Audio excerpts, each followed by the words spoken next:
പതുക്കാറുണ്ട് ഇത്ര കഷ്ടപ്പെടാൻ ഇത്ര കഷ്ടപ്പെടുന്ന കേസല്ലോ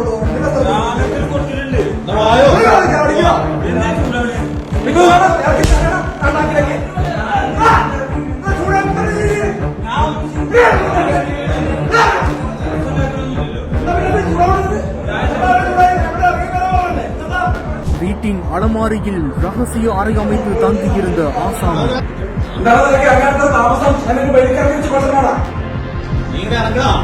செல்போன் சிக்னலை பின்தொடர்ந்து கையோடு இழுத்துச் சென்று காவல்துறை கொடுத்த ட்விஸ்ட்.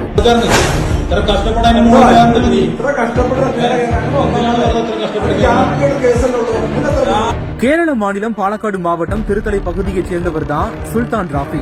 கடந்த 4ஆம் தேதி இவரோட உறவினர் ஒருத்தவரை ஞானமாட்சி பகுதியில் உள்ள ஒரு உணவகத்தில் வைத்து 4 இளைஞர்கள் தாக்கியதாகவும், இதனைத் தொடர்ந்து அந்த உறவினர் அழைத்ததன் பேரில் அங்கு சென்ற சுல்தான் ராஃபி அந்த இளைஞர்களோட வாக்குவாதத்தில் ஈடுபட்டதாகவும் சொல்லப்படுது. தொடர்ந்து மறைத்து வைத்திருந்த கூர்மையான ஆயுதத்தால 2 இளைஞர்களை தாக்கிவிட்டு அங்க இருந்து தப்பிச் சென்றதாகவும் சொல்லப்படுது. இந்த ஒரு நிலையில தான் பாதிக்கப்பட்ட இளைஞர்கள் அளித்த புகாரின் பேரில் சுல்தான் ராஃபியின் உறவினரை காவல்துறையினர் கைது பண்ணிருக்காங்க. மேலும் தலைமறைவாய் இருந்த சுல்தான் ராஃபிய காவல்துறையினர் தீவிரமா தேடி வந்த நிலையில தான் செல்போன் சிக்னல் அவரோட வீட்டுக்கு பக்கத்திலேயே காட்டிருக்குது.